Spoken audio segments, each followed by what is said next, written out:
তার ভাইকে তো সে হত্যা করবে। এখন হত্যাটা কিভাবে করে কাবিল জানে না। কাবিল কি জানে না। তখন সে কি করলো, দোনো হাত দিয়া তার এই গলা চেপে ধরলো। গলা চেপে ধরে এভাবে মোচড়াইতেছিল। কি করতেছিল? মোচড়াইতেছিল। তখন সাথে সাথে ইবলিস শয়তান আসলো। ইবলিস শয়তান কি আসলো। কিভাবে হত্যা করে ইবলিস শয়তান শিখাই দিতেছে। ইবলিস শয়তান কি করলো, একটা পাথর নিয়ে আসলো। পাথর কি নিয়ে আসলো? পাথর। আর একটি জন্তু জানোয়ার নিয়ে আসলো। জানোয়ার নিয়ে আসি এই জানোয়ারের মাথাটাকে কি করলো, পাথরের উপর রাখলো। পাথরের উপর কি করলো? রাখলো। আর ইবলিস শয়তান এই কাবিলকে বলে, তুমি কি তোমার ভাইকে হত্যা করতে চাও, মারতে চাও? বলতেছে হ্যাঁ, মারতে চায়, হত্যা করতে চায়। আমি যেভাবে করি তুমি এভাবে করো, আমি যেভাবে করি তুমি এভাবে করো। তো একটা পাথর নিয়ে আসলো শয়তানে পাথর নিয়ে আসার পর ওই শয়তানে যে জন্তুটাও যে জানোয়ারটা নিয়ে আসলো, ওই জানোয়ারের মাথাটা ওই পাথরের উপর রাখলো। রাখার পর আরেকটা পাথর দিয়া তারা কি করলো, আঘাত করলো। ও জানোয়ারটাও শেষ। তারপরে যায়, আমি যেভাবে তোমাকে দেখাই দিতেছি তুমি এভাবে এভাবে তোমার ভাইকে হত্যা করো। তারপর এই কাবিলে তার ভাইকে হাবিলকে এভাবে কি করে দিল, কতল করে দিল, শেষ করে দিল। এবার এই শয়তান মা হাওয়ার কাছে গেছে।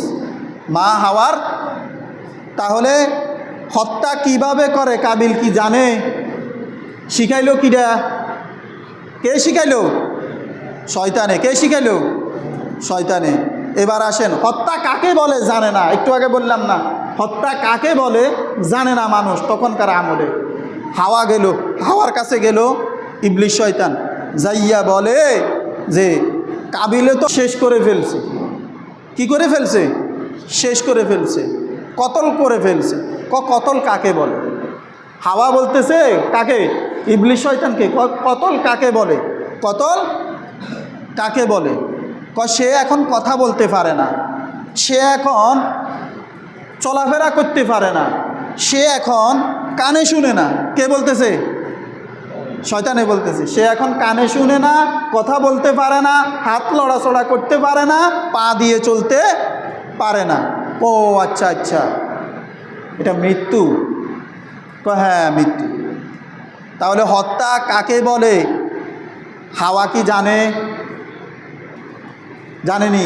হাবিলে কি জানতো নি? জানতো না। তো তখনকার আমলে হত্যা কাকে বলে, কিভাবে মানুষকে হত্যা করতে হয়, শেষ করতে হয়, এটা তারা জানতো না। এ শিখাইল শয়তান। এই জন্য ইন্নাহু লাকুম আদুউম মুবিন, শয়তান প্রকাশ্য শত্রু আমাদের। প্রকাশ্য কি? শত্রু, স্পষ্ট শত্রু শয়তান। তখন তার ভাইকে শেষ করে দিল। এবার তো কান্নার রোল পড়ে গেল। এবার হাওয়া, আমাদের মা হাওয়া কান্নাকাটি করতে লাগলো। কিছুক্ষণ পর আদম আলাইহিস সালাতু ওয়াস সালাম আসলো। আসে জিজ্ঞাসা করলো, কি হয়েছে তোমার? একবার নয় দুইবার বলছে। দুইবার বলার পরেও কান্নাকাটি করতেছে। কয় কাবিলে তো হাবিলকে শেষ করে দিছে। হাবিল তো মৃত্যুবরণ করছে। হাবিল তো কি মৃত্যুবরণ করছে, কিন্তু আদম আলাইহিস সালাতু ওয়াস সালাম কান্না করে নাই। তুমি তোমার মেয়েদেরকে নিয়ে কান্নাকাটি করো, আমি কান্না করব না। আদম আলাইহিস সালাতু ওয়াস সালাম বলেন, তাফসিরে ইবনে কাসিরের মধ্যে এসেছে। তো ভাই ও দোস্ত বুজুর্গ, তাহলে এখানে আমরা এই ঘটনার দ্বারা